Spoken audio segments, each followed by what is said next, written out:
dan juga kesempatan sehingga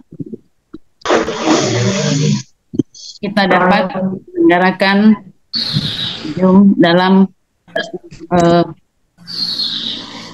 kesempatan ini, yang mana Kombel ya SMP Negeri 1 Patumbak kerjasama juga dengan Kombel SMP Swasta Pengharapan. Pak dan Ibu, seperti yang kita tahu bersama, dalam ini adapun materi esensialnya yaitu mengenai budaya positif atau perilaku positif, yang tentunya nanti akan dipandu atau disampaikan oleh Bapak Ibu guru hebat. Guru-guru semua, kembaran sekolah kembaran katanya. Iya, gak teringat aku Zoom sama kepala sekolah.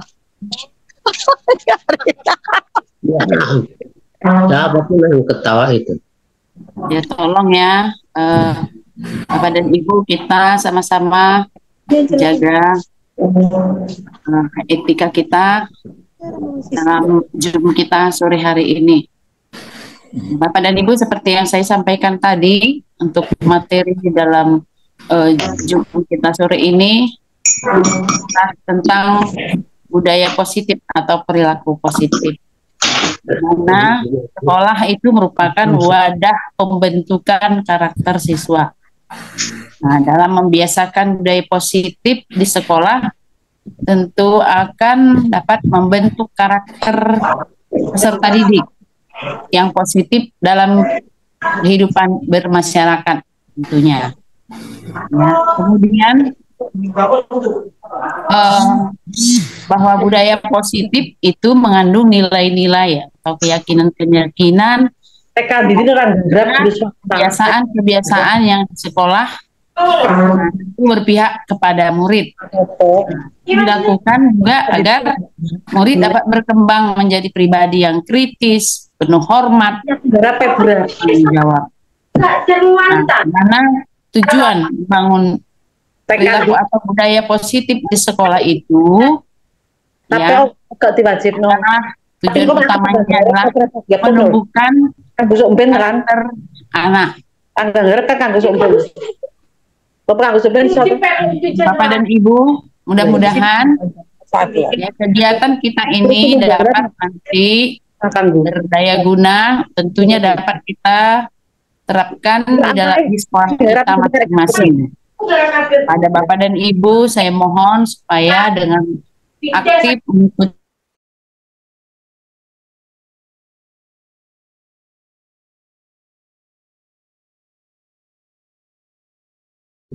ada kesalahan sih.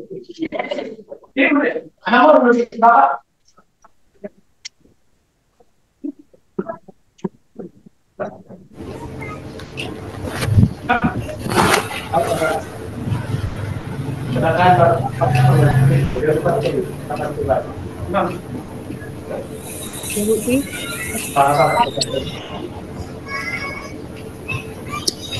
Caranya jadi Bu Lisbeth yang ini, yang di mute, jadi Bu Lisbeth yang di mute. Caranya Gak diajak orang miskin. nggak muncul pula.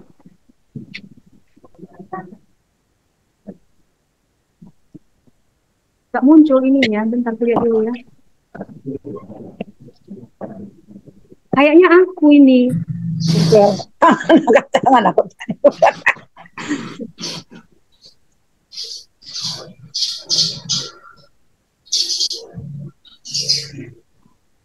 Baik, terima kasih kepada Ibu Kepala Sekolah SMP Negeri 1 Patumbak yang telah memberikan sambutannya kepada kita pada siang sore hari ini. Kami berharap dalam kegiatan ini nanti selanjutnya bisa kita ikuti dengan baik. Jadi sebelum kami persilahkan, saya mau juga membacakan satu pantun untuk kita bersama.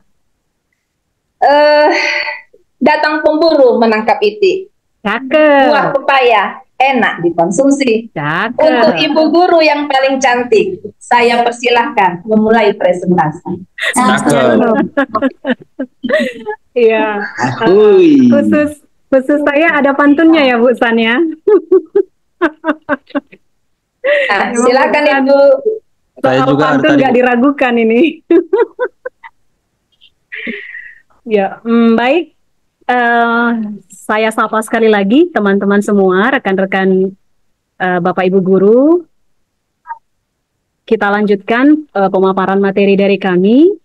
Nah, materi yang akan saya bawakan yang pertama adalah tentang disiplin. Ya, ada di kolom chat ini katanya sebelumnya nyanyi dulu Bu Mariance. Ya, nanti ya Tan ya.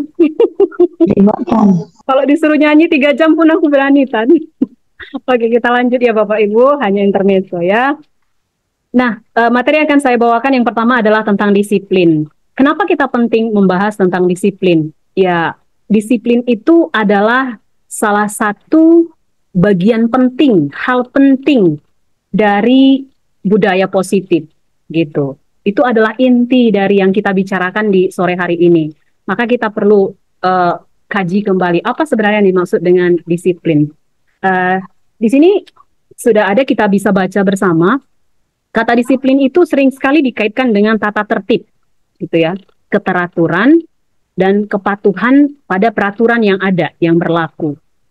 Jadi identiknya kalau disiplin itu berarti kita taat pada peraturan, seperti itu kan ya Bapak Ibu. Dan juga sayangnya sering juga disiplin itu diidentikan dengan apa? Dengan hukuman gitu. Jadi supaya menegakkan disiplin sering juga dikaitkan senantiasa dengan hukuman. Jadi ketika seseorang tidak disiplin, maka biasanya dia akan dihukum begitu. Nah, benarkah seperti itu? Gitu kan pertanyaannya ya kan Bapak Ibu. Nah, nanti akan kita pelajari lebih dalam. Tapi di sini sudah dijelaskan kembali bahwa ternyata sangat berbeda gitu. Sangat berbeda. Karena apa? Justru ketika kita belajar tentang disiplin, maka tidak seharusnya disiplin itu harus ditegakkan dengan memberikan hukuman begitu. Lalu bagaimana caranya? Nah, mari kita kaji lebih dalam lagi. Mari kita melihat kepada filosofi menurut Ki Hajar Dewantara tentang sebuah kemerdekaan dalam belajar atau kemerdekaan dalam bertingkah laku, dalam berbuat begitu. Nah, Ki Hajar Dewantara menyatakan bahwa untuk mencapai sebuah kemerdekaan, atau kalau kita berbicara tentang pendidikan kita saat ini ya, kita selalu didengung-dengungkan, dan ini yang sedang kita kerjakan bersama-sama, perjuangkan bersama-sama adalah merdeka belajar, kan begitu ya teman-teman. Nah, untuk menciptakan murid yang merdeka, Dewantara, maka syarat utamanya adalah disiplin yang kuat. Ketika seorang siswa memiliki disiplin yang kuat, maka bisa dipastikan dia akan bisa belajar merdeka, menjadi murid yang merdeka, merdeka belajar.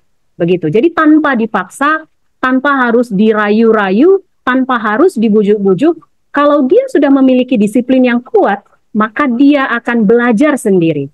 Dia akan punya kesadaran sendiri untuk belajar. Begitu. Nah, disiplin yang kita maksud di sini adalah disiplin diri yang berasal dari motivasi internal, motivasi dari dalam diri. Jadi bukan karena motivasi karena ada dorongan dari luar, begitu. Bukan karena ada yang memaksa, bukan karena ada sesuatu hal yang lain dari luar dirinya, tidak. Tapi adalah murni karena memang dia punya kesadaran sendiri, dimotivasi oleh dirinya sendiri. Nah, ketika dia sudah punya itu, maka akan muncullah disiplin dalam dirinya, disiplin dirinya.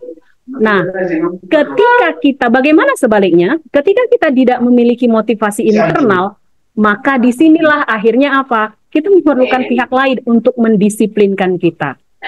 Dan disinilah akhirnya nanti berlakulah yang namanya hukuman, karena ada pihak lain.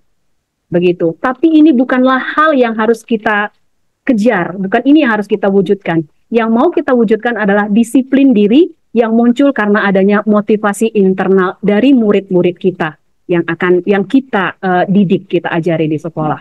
Nah, kita lanjut.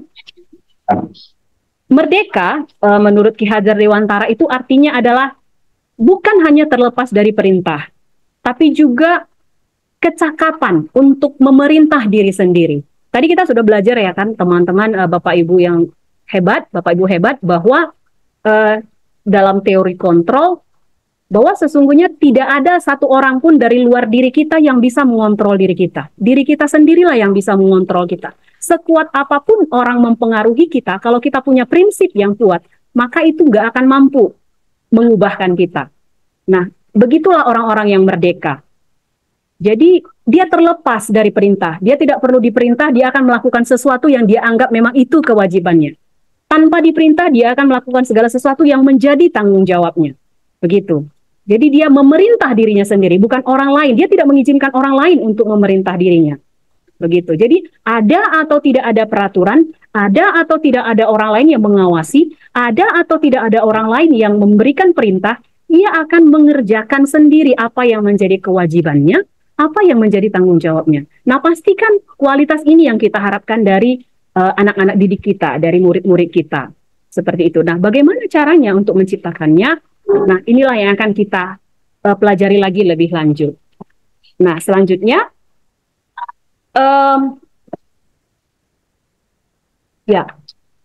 disiplin berasal dari kata disiplin juga dalam bahasa Latin ya, yang artinya adalah belajar. Gitu. Jadi, ternyata dalam disiplin itu adalah kemauan untuk belajar. Begitu. Bahkan bahasa akar kata dari disiplin itu adalah kata disciple, yang artinya adalah murid, gitu. Jadi murid, disciple, identik dengan belajar. Memang harus belajar, seperti itu dia ya. Nah, kemudian seperti yang dikatakan oleh Ki Hajar Dewantara tadi di awal, boleh dikembalikan dulu Bu Marida slide sebelumnya. Bahwa merdeka itu adalah tidak perlu perintah dari orang lain. Kita sendiri yang memerintah, maka muncullah disiplin diri. Nah, disiplin diri akan membuat seseorang memiliki kemampuan atau dorongan untuk menggali potensinya sendiri. Begitu. Jadi tidak perlu harus dipengaruhi orang lain, dia akan menggali dirinya sendiri. Dia akan menggali potensinya menuju sebuah tujuan. Tujuan yang mulia, ya, tujuan yang menurutnya berharga dan bermakna baginya. Dan kita harapkan juga begitulah nanti murid-murid kita, memiliki tujuan yang mulia bagi dirinya sendiri. Dan apakah yang menjadi tujuan yang mulia dan bermakna itu? Yaitu berkaitan dengan nilai-nilai kebajikan. Gitu dia. Lanjut Bu. Nah, ini dia.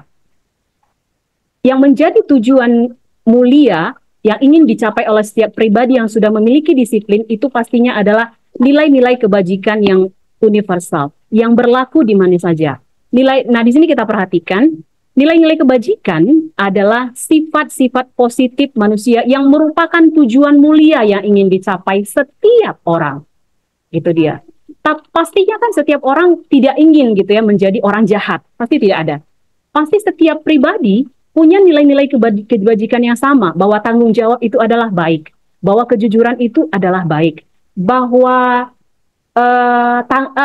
rasa hormat itu adalah baik, saling menghargai itu adalah baik. Nah, ini adalah beberapa ya, hanya segelintir saja dari nilai-nilai kebajikan universal. Nah, pasti setiap orang punya pemahaman yang sama terhadap nilai-nilai ini, bahwa ini adalah nilai-nilai kebajikan yang ingin dituju di dalam hidupnya.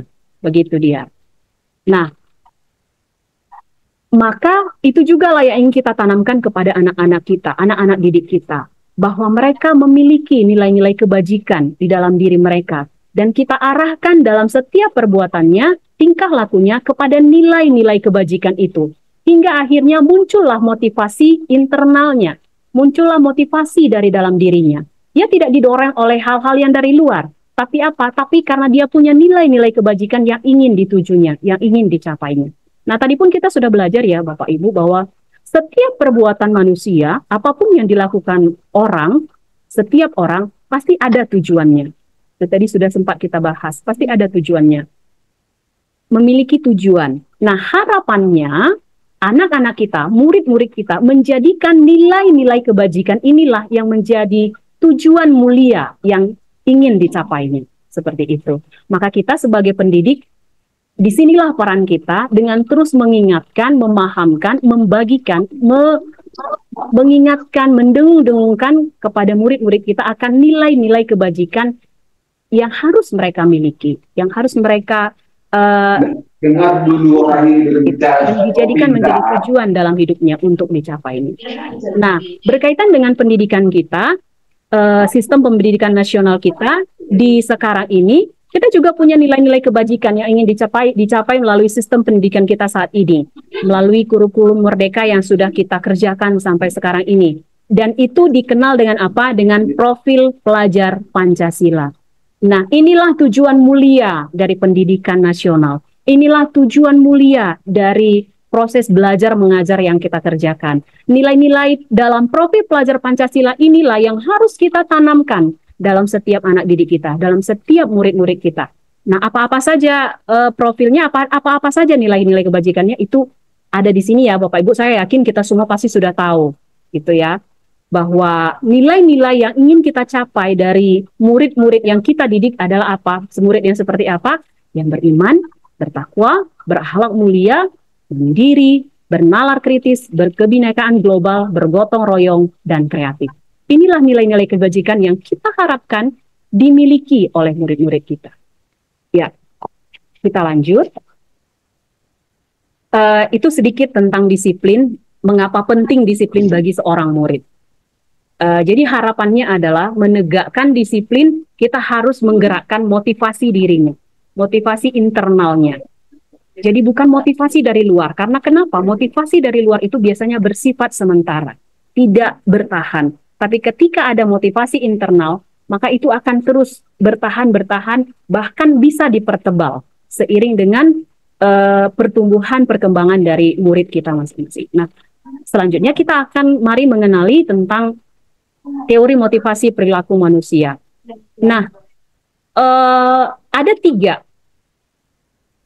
motivasi yang mendasari semua orang, termasuk murid-murid kita juga dalam berperilaku, dalam bertingkah laku, atau dalam mengerjakan segala sesuatu.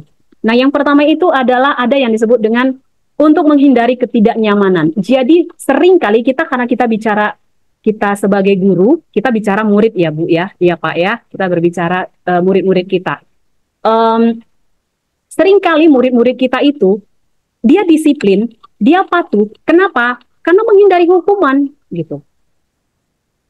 Jadi bukan karena dia memang paham, bukan karena dia memang sadar akan pentingnya hal tersebut untuk dilakukan, tapi hanya karena apa? Menghindari hukuman saja, begitu. Nah, jika masih ini yang menjadi motivasi murid-murid kita, maka ini belumlah motivasi dari dalam diri. Ini masih berupa motivasi eksternal, masih motivasi yang dipengaruhi oleh orang luar, dan ini tidak akan bertahan, gitu. Tidak akan bertahan bagi kepatuhannya, bagi disiplinnya. Ini bisa dikatakan belum bisa membentuk disiplin diri, gitu. Karena motivasinya masih berupa motivasi eksternal.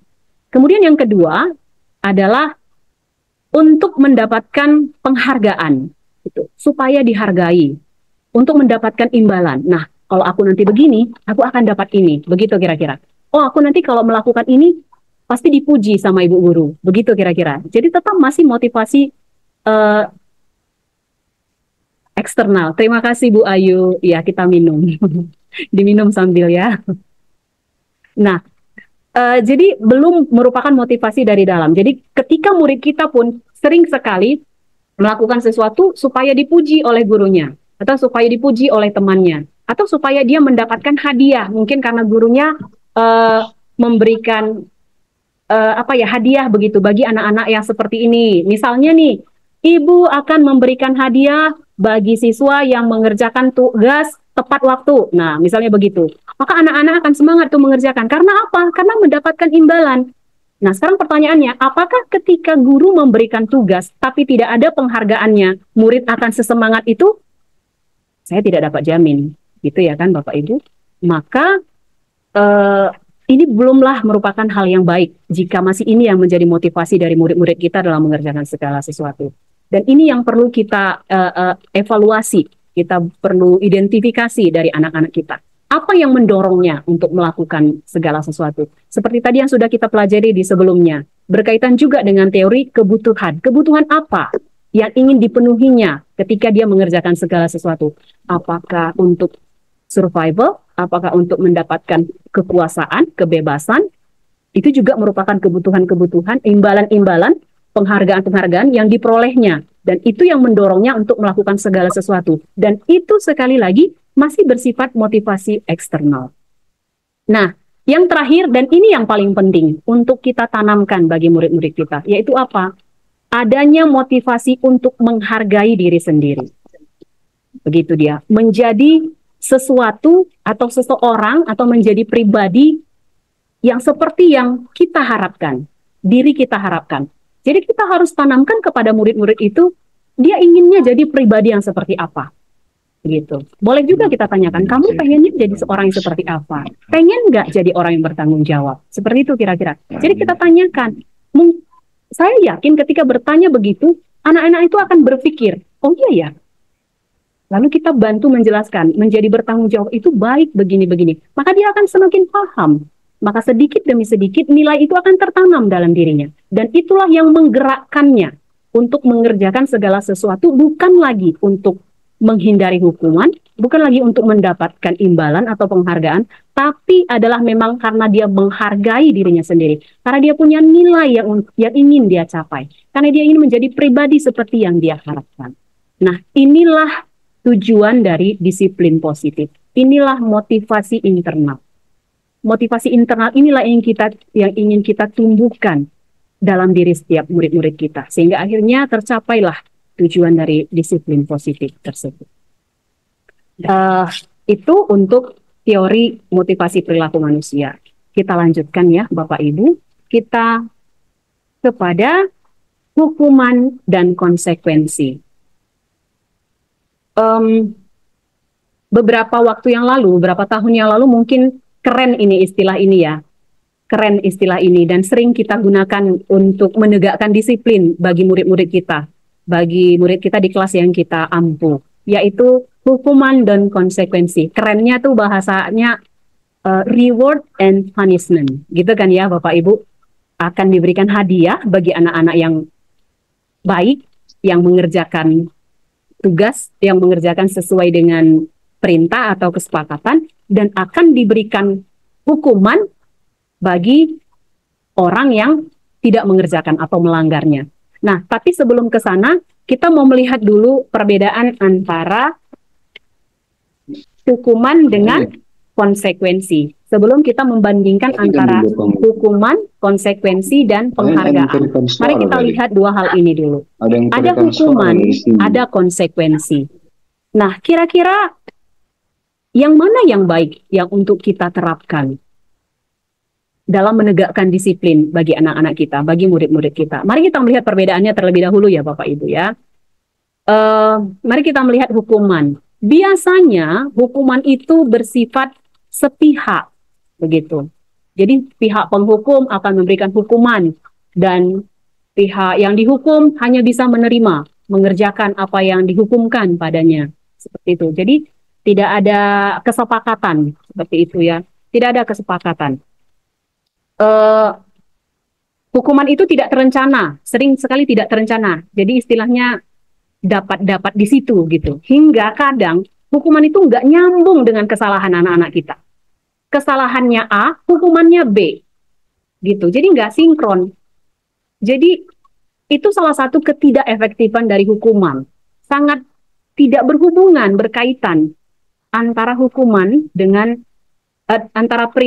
kesalahan dengan hukuman. Nanti contoh kesalahannya tidak bawa buku, disuruh ngapain? Lari keliling lapangan. Itu kan nggak ada hubungannya sama sekali ya Bapak Ibu. Seringnya seperti itu. Tidak terencana, dapat di situ aja begitu.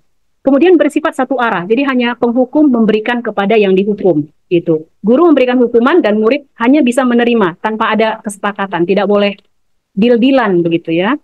Kemudian hukuman itu bisa berupa fisik, bisa juga berupa psikis. Nah, ini yang kita tidak sadari. Sering sekali tanpa memberikan hukuman secara fisik, tapi kita sudah memberikan hukuman secara psikis. Apa itu Bapak Ibu? Bentakan, hardikan, kata-kata kasar. Ya, saya pribadi masih masih kecolongan gitu. Secara tidak sadar melakukannya gitu. Kalau sudah melihat anak-anak melakukan kesalahan langsung tuh emosi ya, begitu ya Bapak Ibu ya. Kenapa? Nah, itu sudah termasuk ke dalam hukuman, hukuman secara psikis. Dari volume suara kita, kita sudah menghukum anak-anak gitu. Nah, jadi dalam menegakkan budaya positif, disiplin positif, ini sangat-sangat dihindari, sangat-sangat dihindari, sebisa mungkin dihindari. Begitu ya, Bapak Ibu. Nah, kita lanjut.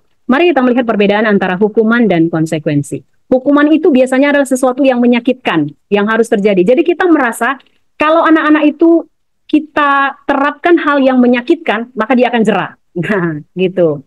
Jadi kita pengennya anak-anak itu melakukan kesalahan sekali langsung sadar, gitu. Nggak salah lagi, langsung berubah 180 derajat. Seperti itu. Padahal kita belajar ya, bahwa proses kan, kita yakinikan bahwa perubahan itu juga adalah proses sedikit demi sedikit. Nggak bisa juga 180 derajat seperti itu. Jadi saya juga belajar begitu, bahwa kalaupun anak-anak mengulang kesalahannya kembali, dari hal ini saya belajar bahwa benar ya, ternyata perubahan itu kan nggak bisa juga drastis. Apalagi anak-anak kita yang belum, pemahamannya belum sepenuhnya utuh begitu.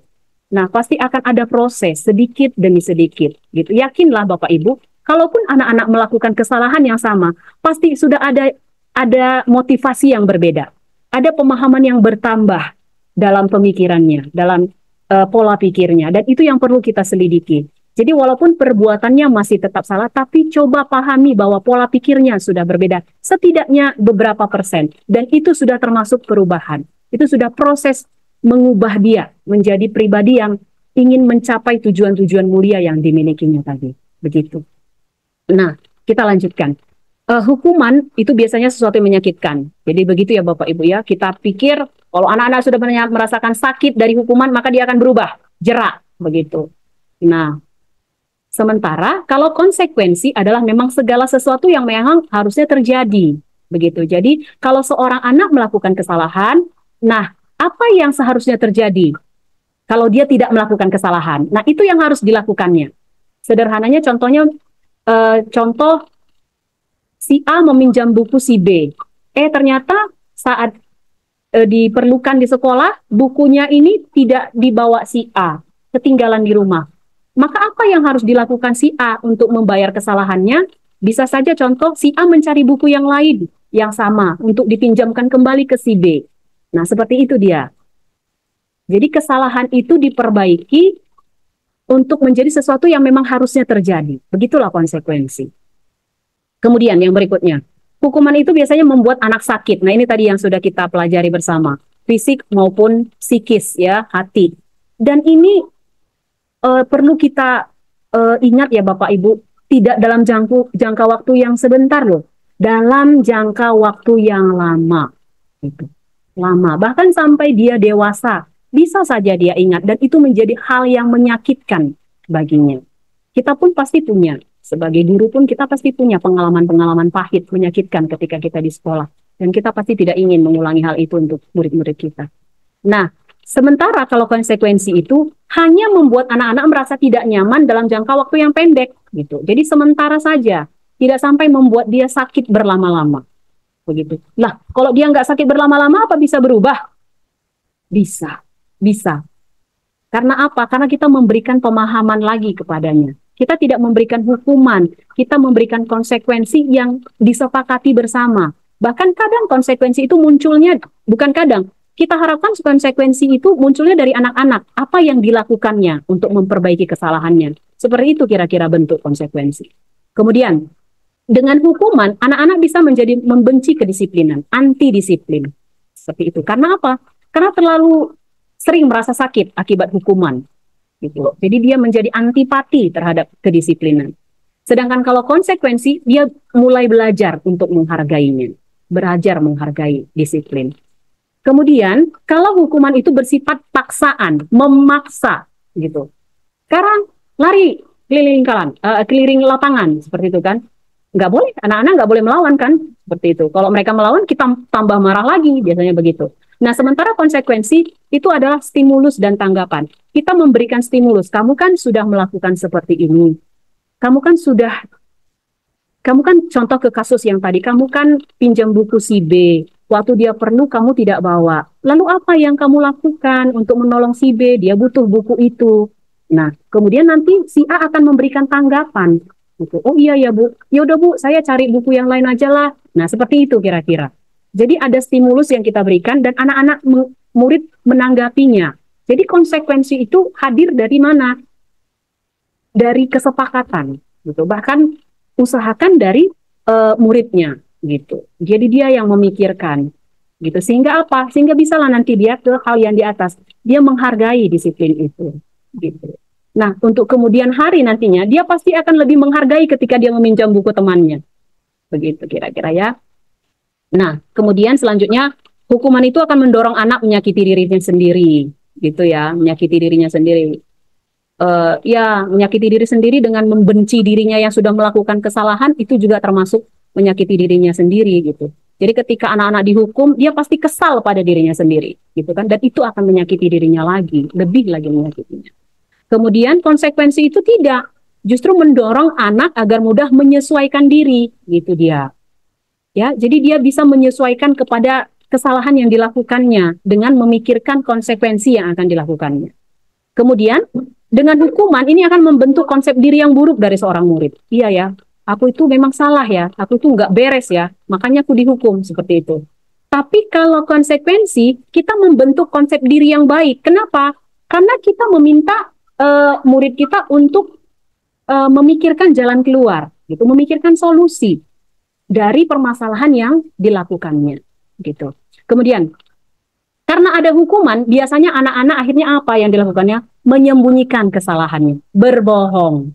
Karena dia takut dihukum, maka dia berbohong. Nah, jadi kita tanpa sadari Bapak Ibu sering sekali yang membuat anak-anak sering menjadi pembohong, gak enak yang bilangnya ya.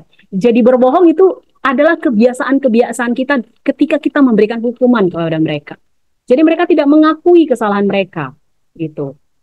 Karena ketika mereka bersalah, mereka akan dihukum, mereka akan merasakan sakit. Jadi mereka memilih untuk berbohong.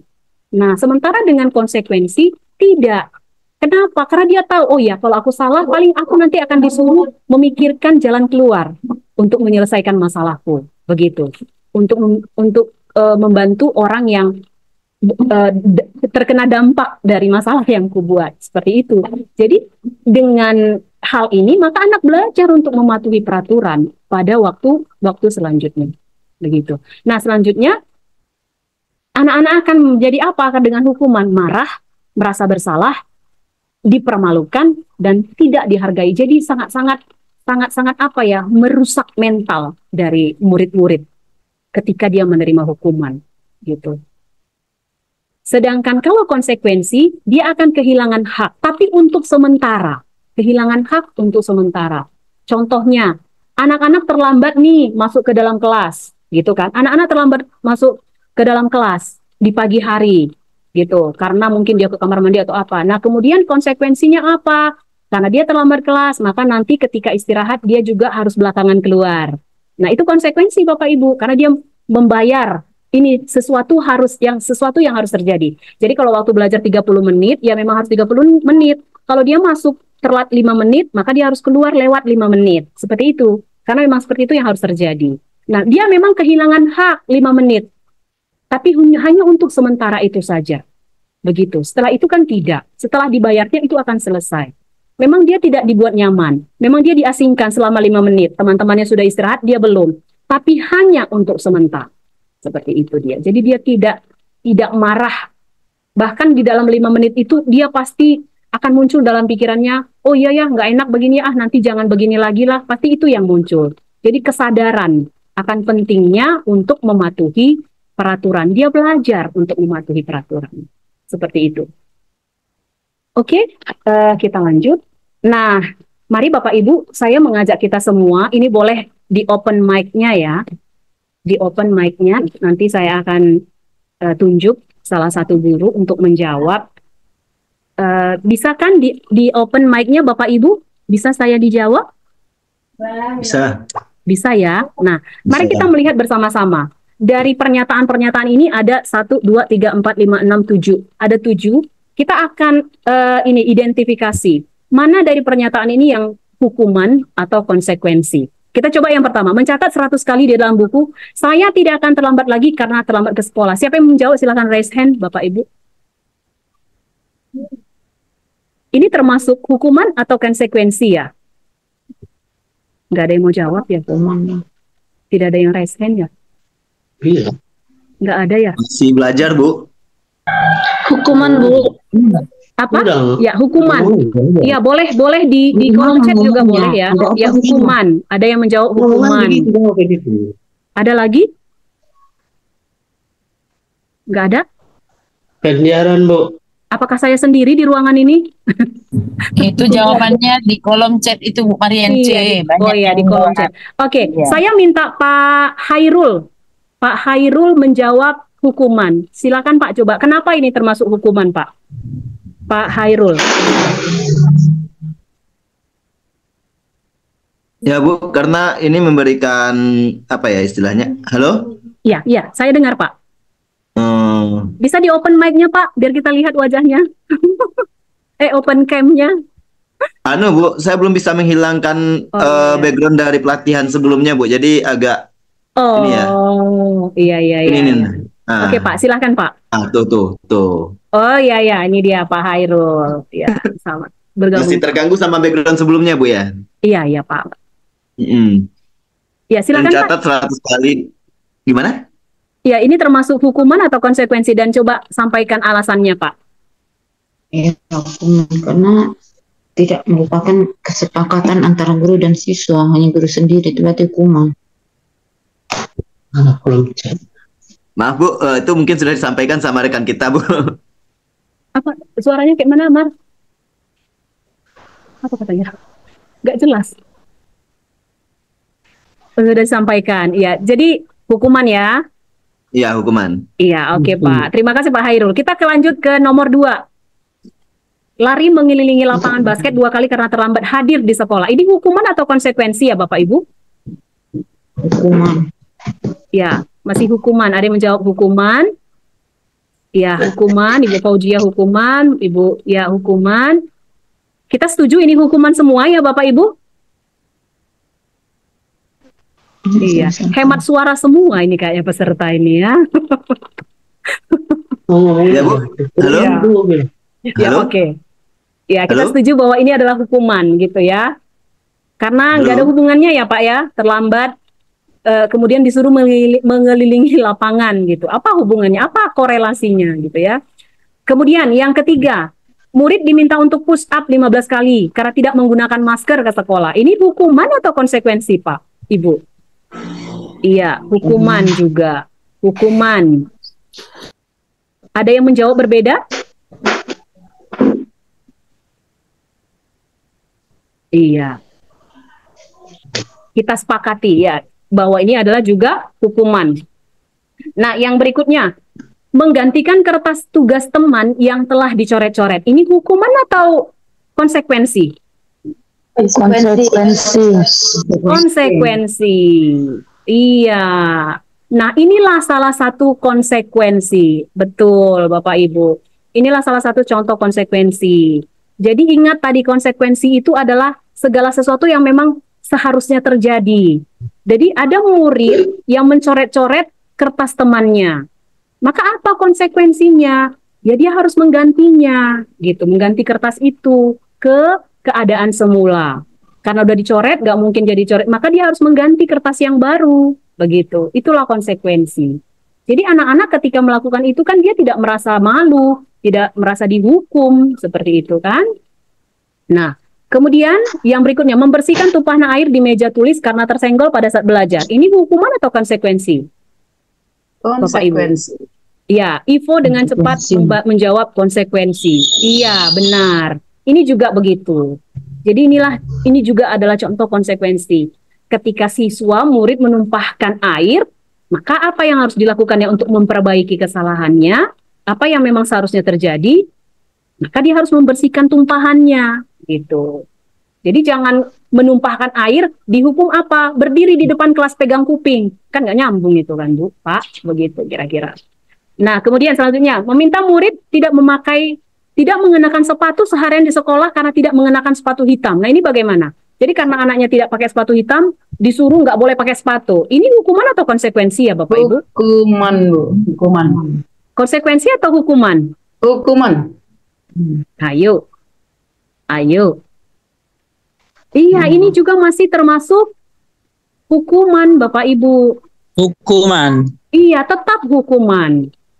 Tetap hukuman. Karena apa? Karena kita mempermalukan kan, anak-anak tidak pakai sepatu itu kan mempermalukan ya Bapak Ibu ya. Gitu. Nah, ada yang minta ice break ini ya. Jam ngantuk ya. Nah, begitu juga yang terakhir. Kita lihat, lari mengelilingi lapangan. Nah, ini pun hukuman atau konsekuensi? Hukuman. Hukuman? Lari mengelilingi lapangan basket 2 kali karena terlambat 10 menit untuk pelajaran PJOK. Pelajarannya PJOK. Materinya pelajaran PJOK. Yang disuruh lari lapangan basket 2 kali karena terlambat. Hukuman apa konsekuensi Bapak Ibu? Hukuman. Hukuman ya? Yakin hukuman? Nah, kalau ini sebenarnya sudah bisa termasuk ke dalam kategori konsekuensi. Kenapa? Karena masih ada kaitan dengan pelajarannya, dengan apa yang akan dikerjakan. Begitu. Dan dia terlambat 10 menit, disuruh keliling lapangan dulu. Seperti itu. Itu kan dianggap menjadi apa? Pemanasan.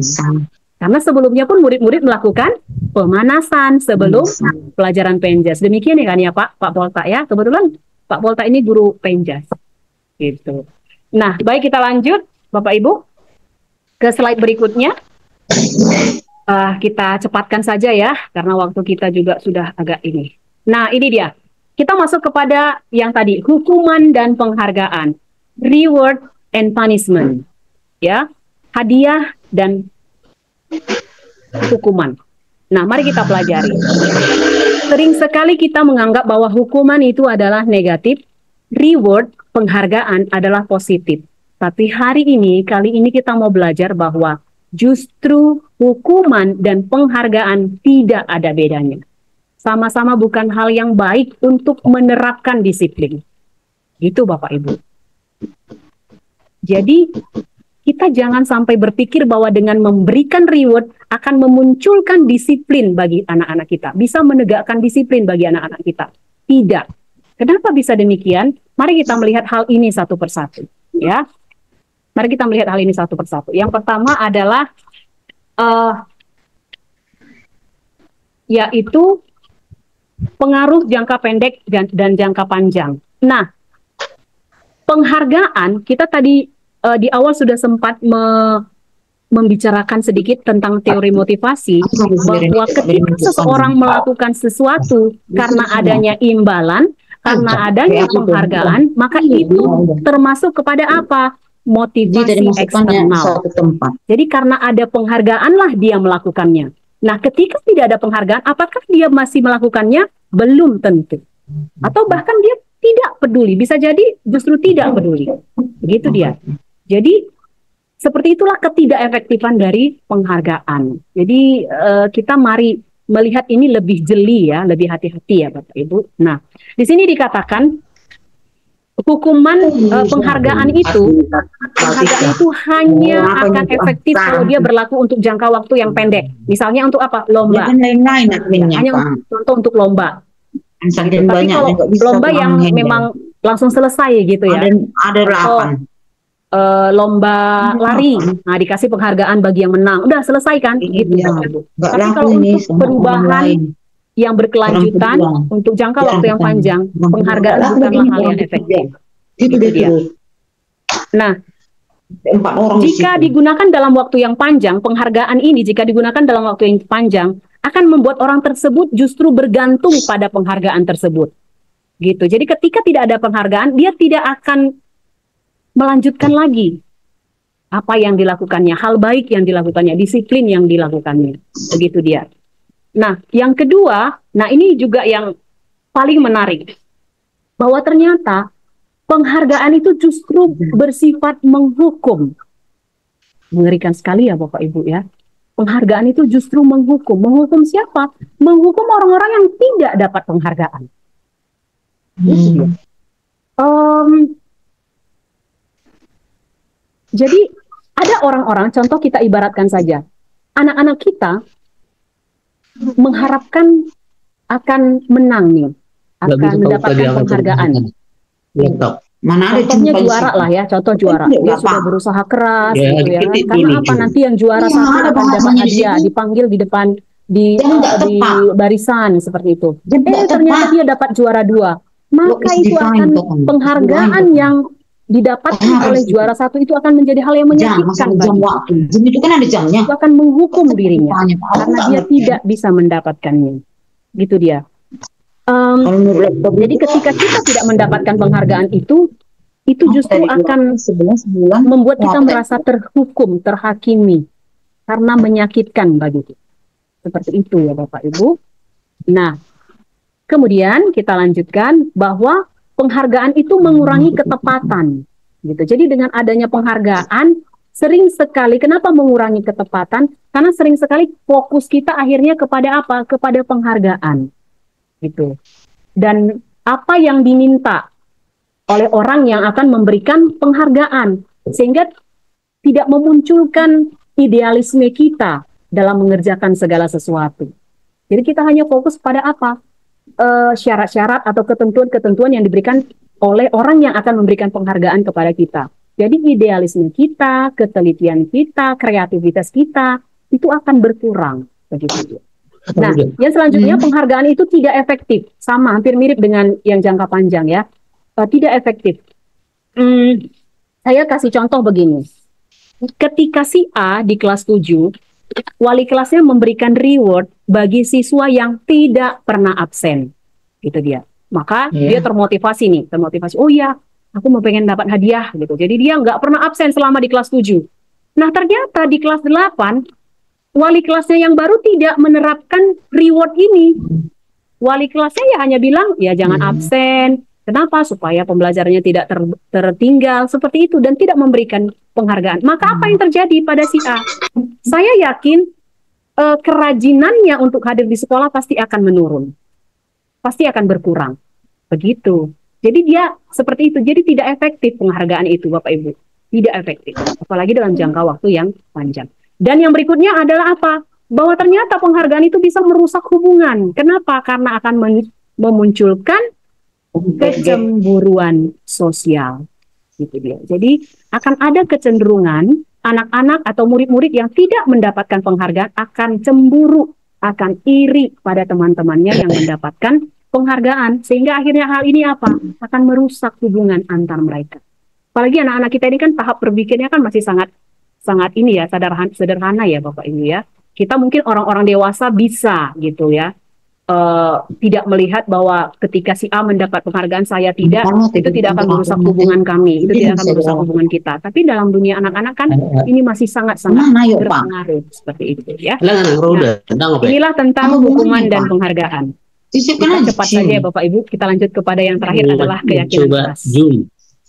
Ya, jadi segala yang saya bicarakan tadi, hukuman, penghargaan, motivasi, ini adalah poin-poin penting yang harus kita pahami untuk menegakkan, menciptakan disiplin diri, motivasi internal dari anak-anak didik kita. Nah, kemudian kita ya, kita akan lanjutkan kepada keyakinan kelas. Nah, ini dikasih data lama. Kenapa harus keyakinan kelas? Kenapa harus keyakinan kelas? Kenapa kita tidak tetap terapkan peraturan kelas? Nah, Bapak Ibu, keyakinan kelas ini adalah menjadi tujuan mulia yang ingin kita capai di kelas kita. Sama seperti yang sudah saya jelaskan di awal. Kita punya tujuan yang ingin kita capai. Kita punya nilai-nilai kebajikan yang kita capai, yang ingin kita capai. Dan itu kita muatkan, kita tuangkan dalam keyakinan kelas. Jadi dia bukan berupa peraturan yang sepihak, kita harus begini, tidak. Tapi berupa keyakinan-keyakinan yang menjadi kesepakatan kita bersama. Yang kita yakini bersama-sama, yang kita setujui, kita sepakati bersama-sama untuk kita kerjakan, untuk kita capai, untuk kita ciptakan di kelas kita. Nah, kita ingin kita menjadi kelas yang seperti apa, murid-murid yang seperti apa, guru yang seperti apa di dalam kelas kita. Seperti itulah kira-kira keyakinan kelas itu. Nah, ini contohnya ya Bapak Ibu, berkaitan dengan keyakinan. Kenapa kita punya peraturan harus pakai helm kalau pakai kendaraan roda 2? Kenapa kita harus punya peraturan 3M? Mencuci tangan, menjaga jarak ketika masa COVID. Mengapa kita punya peraturan harus datang tepat waktu? Nah, ini supaya memang benar-benar tidak menjadi hanya peraturan, maka kita harus mengaitkan dengan nilai-nilai kebajikan yang ingin kita capai. Baik. Nah, kita lanjut. Ya, kita lanjut Bu Marida. Nah, ini dia ya. Jadi keyakinan kelas itu adalah nilai kebajikan atau prinsip-prinsip yang disepakati bersama dengan murid, dengan siswa. Dan inilah yang akan kita capai bersama dalam menjalani proses belajar dan pembelajaran di kelas. Gitu dia ya. Dan diharapkan seperti menurut Gosen, bahwa keyakinan itu akan lebih memotivasi dari dalam, intrinsik. Jadi orang akan lebih bersemangat untuk menjalankannya karena itu adalah keyakinannya, daripada hanya untuk sekedar mengikuti atau taat pada peraturan. Kita lanjut. Mari kita melihat perbedaan antara peraturan dan keyakinan kelas. Ada Bu? Iya, ini dia beberapa contohnya ya. Jadi inilah beda antara peraturan dan keyakinan kelas. Jadi kalau peraturan itu kan peraturan kelas, begitu kan? Kembalikan buku ke tempatnya. Dilarang mengganggu orang lain. Nah, ini peraturan ini semua. Dilarang melakukan kekerasan, dilarang begini, dilarang begini. Nah, sementara kita mari lihat apa nilai-nilai kebajikan yang dituju. Yaitu apa? Kalau harus peraturan mengembalikan buku ke tempatnya, itu berkaitan dengan apa? Tanggung jawab. Maka bagaimana keyakinan kelasnya? Maka kita bisa buat kesepakatan kelasnya, keyakinan kelasnya adalah kami adalah siswa atau murid-murid yang bertanggung jawab. Begitu dia. Nah, jadi ketika ada murid yang tidak mengembalikan buku ke muridnya, kita bisa menanyakan kenapa dia tidak mengembalikan buku ke tempatnya. Apakah yang dilakukannya sesuai dengan keyakinan kelas kita? Yaitu apa salah satunya bertanggung jawab. Apakah dengan tidak mengembalikan buku ke tempatnya itu bertanggung jawab? Nah, jadi kita membawa dia kepada nilai-nilai kebajikannya. Begitu dia ya Bapak Ibu. Makanya kita perlu membuat keyakinan kelas yang mengarah kepada nilai-nilai kebajikan yang ingin kita tuju. Nah, jadi Bapak Ibu, ini saya singkatkan saja keyakinan kelas ini karena kalau untuk membentuk keyakinan kelas, saya pikir kita perlu satu sesi lagi secara khusus supaya kita bisa praktek khusus ya Bapak Ibu. Jadi ini saya singkatkan saja karena masih banyak lagi materi yang lain yang akan disampaikan oleh rekan saya. Nah, kita lanjut kepada lingkaran budaya positif. Ya, ini contoh beberapa keyakinan kelas. Lanjut Bu, lingkaran budaya positif. Nah, ini dia. Jadi mari kita bergerak Bapak Ibu dari peraturan kelas. Kita tidak hanya membuat peraturan-peraturan, tapi kita membuat keyakinan kelas. Ada nilai-nilai yang kita sepakati, mau kita kerjakan, mau kita laksanakan, kita praktekkan di kelas kita. Sehingga akhirnya apa? Dengan keyakinan kelas akan menciptakan lingkungan yang positif. Dimulai dari kelas kita, yang kemudian berkembang kepada kelas-kelas yang lain, kepada sekolah kita, sehingga akhirnya apa? Akan terciptalah budaya positif di sekolah kita. Baik, sekian saja dari saya. Apabila ada kurang lebihnya, saya harap kita bisa memakluminya. Terima kasih. Silahkan dilanjut Ibu Susan. Ya, baik. Terima kasih untuk pemaparan yang telah disampaikan oleh Ibu Mariance tadi. Nah, pada kesempatan sore hari ini, saya memberikan ruang dan waktu sebagai bentuk diskusi ataupun sesi tanya-jawab. Bapak dan Ibu nanti silakan raise hand dan membuka mic-nya untuk bisa menanyakan hal-hal yang masih mengganjal ataupun yang belum diketahui. Ya, silakan Bapak dan Ibu. Dan kepada pemateri, sebelum ada yang raise hand atau ada yang bertanya, tadi saya sudah melihat di kolom chat atas nama Ibu Ruth, tadi ada memberikan pertanyaan. Ibu Ruth ada di sini? Ibu Ruth? Ya. Pertanyaannya seperti ini. Mohon diberi contoh mohon diberi contoh penghargaan yang benar itu seperti apa bagi siswa. Seperti itu ya. Mohon diberi contoh penghargaan yang benar bagi siswa seperti apa. Bapak Ibu yang lain, kami sangat menunggu raise hand-nya. Terima kasih. Ya, terima kasih Bu Susan. Iya, izinkan saya berbagi ya Bapak Ibu ya. Kalaupun ada pertanyaan ini, nanti saya yakin ada yang bisa menjawab lebih mengena gitu ya. Tapi saya akan coba menjawab. Tadi pertanyaannya, jadi bentuk penghargaan seperti apa? Itu tadi ya. Saya sudah catat tadi pertanyaannya. Ya, dari Ibu Ruth ya, ya Bu San ya. Contoh penghargaan yang benar bagi siswa. Ya, jadi kalaupun tadi kita membahas bahwa penghargaan itu tidak efektif untuk menegakkan disiplin, bukan berarti juga jadi tidak bisa kita terapkan kepada anak-anak ya Bapak Ibu. Tapi ingat bahwa penghargaan yang kita berikan tujuannya bukan untuk supaya mereka disiplin, tapi adalah mengapresiasi, begitu, menghargai apa yang mereka sudah lakukan. Jadi tujuannya bukan untuk lagi menegakkan disiplinnya. Jadi supaya anak-anak disiplin kita beri penghargaan, tidak begitu lagi. Jadi mari kita putar arahnya begitu. Jadi ketika kita memberikan penghargaan kepada anak-anak adalah karena dia adalah sebagai wujud apresiasi kita gitu kepada yang sudah dilakukannya, proses yang sudah dilakukannya. Jadi kalau kita mau memberikan penghargaan itu kan tidak harus selalu barang ya Bapak Ibu. Ketika kita memuji itu juga penghargaan. Ketika kita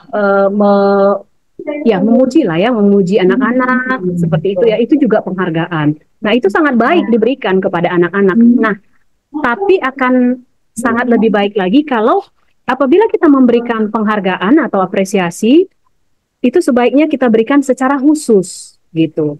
Secara khusus kepada pribadi-pribadi anak-anaknya. Jadi kita bicara secara khusus, kemudian kita berikan penghargaan kepada mereka. Kalau kita mau memberikan penghargaan secara umum keseluruhan, nah baiknya penghargaan itu memang kita berlakukan untuk semuanya. Jadi contohnya begini, Ibu senang sekali melihat anak-anak Ibu semua begitu antusias ketika kebersihan kelas. Semuanya penuh tanggung jawab mengerjakan bagiannya masing-masing. Nah misalnya seperti itu. Itu kan penghargaan juga ya Bapak Ibu ya. Jadi penghargaan yang kita berikan bukan mendisiplinkan, tapi lebih kepada kita menghargai apa yang sudah mereka kerjakan, prosesnya yang sudah mereka lakukan. Kemudian kita juga sebaiknya memberikan penghargaan kalau bisa kepada semua siswa, gitu. Jadi tidak pilih-pilih, tapi semuanya. Jadi semua merasa dihargai apa yang sudah dilakukannya. Dan sebaiknya kita juga lakukan secara konsisten. Jadi ketika kita menghargai murid untuk satu hal yang dilakukannya, maka ketika dia melakukan hal yang lain yang baik juga, kita beri kembali penghargaan itu, kita beri kembali apresiasi. Seperti itu kira-kira Bapak Ibu. Teman-teman ada yang mau menambahkan? Silakan.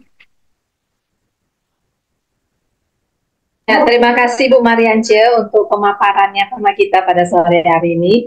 Ya, silakan Bapak Ibu yang lain yang ingin memberikan pertanyaan mengenai budaya positif, kami masih memberikan ruang dan waktu kepada kita. Saya lihat ini ada Bapak yang dari Bukit Tinggi, Pak Sepriadi, salam kenal Pak. Ya, silahkan Pak kalau ada yang ingin ditanyakan. Ada Ibu Ripi, bahkan ada yang hampir sama dengan narasumber Ibu Mariance. Saya lihat namanya hampir sama ya, seperti itu. Silakan Bapak dan Ibu.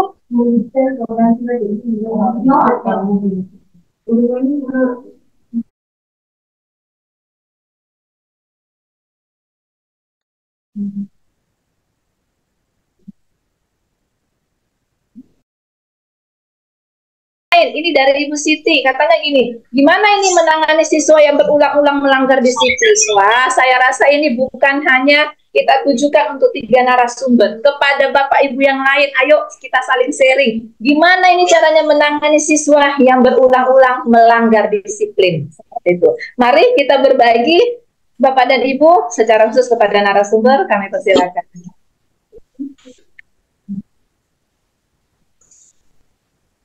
Iya, iya ya. Bagaimana menangani siswa yang berulang-ulang melanggar disiplin? kesalahannya yang sama pula itu ya kan. Makinlah kita emosi. Ya, tapi dari apa yang kita pelajari hari ini Bapak Ibu, memang menjadi guru sangat-sangat apa ya, luar biasa, pekerjaan yang luar biasa. Menangani siswa yang berulang-ulang melanggar disiplin, ya diulang-ulang lagi ditangani Bapak Ibu.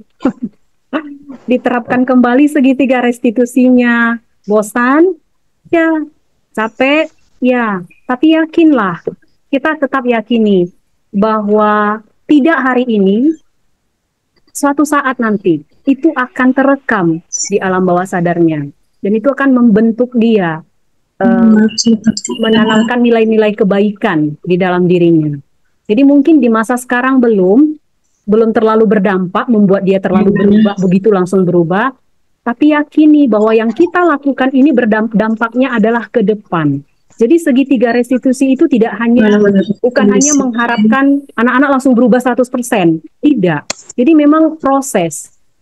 Kenapa? Karena yang mau kita ubahkan adalah motivasi intrinsiknya, dari dalamnya, pemahamannya, nilai-nilai kebajikannya, menanamkan nilai-nilai itu dulu. Makanya memang bisa saja akan selalu berulang-ulang, tapi jangan pernah putus semangat Bapak Ibu. Tetap ditangani kembali, tetap dipertajam kembali itu apanya ya, tahap-tahapannya itu. Benar-benar kita membuat dia merasa bersalah itu benar-benar gitu. Memvalidasi kesalahannya itu dipelajari lagi, diuji lagi, dimantapkan lagi, begitulah Bapak Ibu. Jadi ketika anak-anak melakukan kesalahannya diulang-ulang lagi, kita juga semakin terlatih gitu untuk menerapkan segitiga restitusi ini. Begitu Bapak Ibu. Jadi jangan pernah lelah ya Bapak Ibu, ya memang harus selalu diulang-ulang kembali begitu. Ya. Iya, terima kasih Ibu Mariance. Ada lagi Bapak dan Ibu? Iya, jadi jangan hanya untuk siswanya seperti itu, tapi kita guru juga harus memiliki kesabaran dan lebih kuat lagi ya Bapak dan Ibu. Ingat, tanpa sebelum kita melalui segitiga restitusi itu, saya ingatkan kembali, kita refleksi dulu diri kita Bapak Ibu, seperti itu, kita di posisi kontrol apa ketika kita mau menyelesaikan satu persoalan, seperti itu. Jangan nanti gurunya yang jadi pemanas. Iya betul, anak saya memang seperti itu, begitu. Ya begitulah hasilnya, seperti itu kan. Jadi mari kita juga merefleksi Bapak dan Ibu. Kita kembali ingat kita di posisi kontrol apa ketika kita menghadapi suatu persoalan oleh anak didik kita. Nah, apa masih ada pertanyaan selanjutnya ya? Seperti itu, mohon saya dibantu.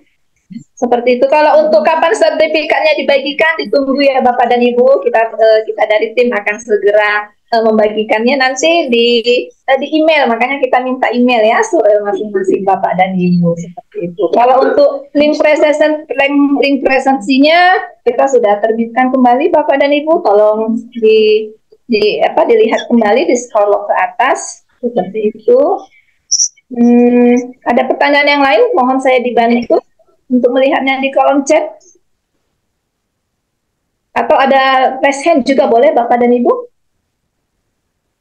Iya, ini sepertinya seru ini ya, karena berbicara tentang siswa seperti itu. Jadi benar-benar sangat-sangat lah seperti itu. Tugas sebagai seorang pendidik ini yang berhasilkan. Iya, Ibu Marlina, silakan. Ibu Marlina Masa, atau terpencet ini ya mic-nya ya. Oke, baik.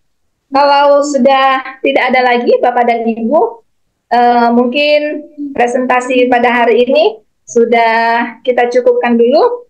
Dan sebelum kita selesaikan, pada sore hari ini ada kegiatan refleksi dengan Google Form. Jadi kami rasa nanti Bapak dan Ibu lihat saja di kolom chat, kami akan bagikan linknya. Bapak Ibu silakan isi apa hasil refleksi kita pada sore hari ini.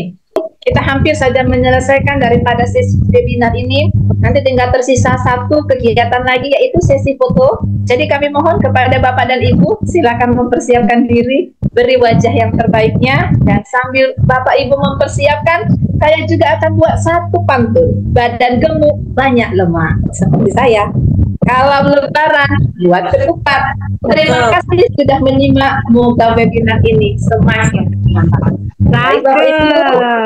Keren. Mari kita buka semua screen kita supaya bisa kita ambil fotonya. Pak Samsul silakan, Ibu Airul, Ibu Marlina, Ibu Ida, Ibu Yus.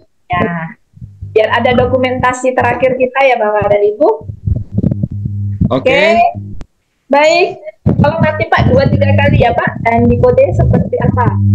Oke Bu, baik. Foto formal Bapak dan Ibu, silakan 1, 2, 3. Bentar ya. Ya Pak. Sudah Pak? Sekali lagi, sabar ya. Oke, sekali lagi Bapak dan Ibu. Oke, sekarang gaya bebas, silakan bergaya. Oke, mari kasih jempolnya Bapak dan Ibu. Iya.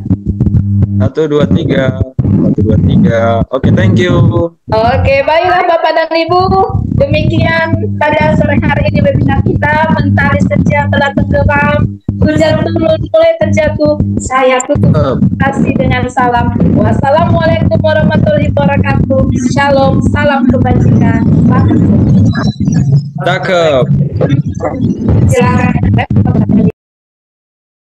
Kita menanti berseri, kita belajar Pancasila, kita bernapas dalam sila-silanya, kita belajar Pancasila, ayo kita jaga untuk Indonesia.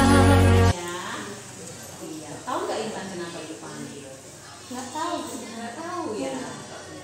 Ibu ada dengar kabar dari temannya, katanya Intan semalam soalnya kita kan upacara. Intan katanya tidak ikut upacara karena terlambat. Iya benar. Benar ya. Memang sih Ibu lihat nggak hanya Intan yang terlambat, ada beberapa teman yang lain. Iya lumayan banyak ya. Wajar sih ya kesalahan ya, melakukan kesalahan. Cuman Ibu penasaran, kenapa sampai bisa Intan terlambat datang ke sekolah di hari Senin pula? Karena kemarin kan saya tidurnya agak telat Bu, karena kelamaan main handphone. Jadi saya bangunnya juga agak lama. Terus pas mau nunggu angkot, angkotnya kayak susah dapat gitu. Terus juga ada macet. Lengkap ya. Makanya lama saya datang. Jadi Intan sampai tidak bisa ikut upacara. Dari rumah memang berangkatnya juga sudah agak terlambat. Iya. Tadi karena main handphone, terus bangunnya terlambat, lama, macet, susah dapat angkot, lengkap ya. Sampailah terlambat sampai di sekolah ini. Sekarang Ibu mau tanya lagi, Intan dengan datang terlambat begitu, ada nggak kesepakatan sekolah yang sudah dilanggar oleh Ibu? Ada, karena melanggar peraturan. Apa itu? Kecepatan data, keterlambatan datang, nggak ikut upacara juga. Melanggar disiplin, ya kan? Nah, sekarang Ibu mau tanya, Intan kan sudah melakukan kesalahan ini, nggak masalah sih sebenarnya, cuman yang paling penting mau nggak Intan memperbaiki kesalahan ini? Mau Bu. Memperbaiki diri Intan yang sudah melakukan kesalahan? Mau. Nah sekarang Ibu tanya, apa yang bisa Intan lakukan untuk memperbaiki kesalahan? Pertama, sebelum tidur jangan main handphone dulu, tidurnya tepat waktu. Terus biar bangunnya kan cepat kan Bu. Terus juga angkotnya pasti kalau masih jam anak sekolah pasti banyak. Terus juga nggak macet. Jadi bisa tepat waktu. Sampai di sekolah. Berarti yang mau Intan perbaiki, yang pertama itu apa tadi? Tidak main handphone ya. Tidurnya tepat waktu ya. Kalau main handphone, diingat tetap untuk tidur tepat waktu gitu ya. Oke, supaya bangunnya juga tidak terlambat. Terima kasih Intan. Iya, Intan bisa kerjakan kan dengan baik nanti. Ya, jadi harapannya Intan tidak terlambat. Oke. Terima kasih Intan. Silakan kembali ke kelas. Selamat pagi semuanya. Perkenalkan, nama saya Intan Natasha Ginting dari kelas 78 SMP Negeri 1 Patumba. Saya senang sekali diajak berdiskusi dengan Ibu Mariance Damanik tentang kesalahan saya yang telah melanggar peraturan sekolah karena saya datang terlambat ketika waktu upacara. saya walaupun terlambat setelah dijumpai oleh Bu Guru, saya tidak dimarahi, tetapi malah diberi kesempatan untuk memperbaiki kesalahan saya agar saya tidak mengulanginya lagi. Segitu dulu yang bisa saya sampaikan. Terima kasih semuanya.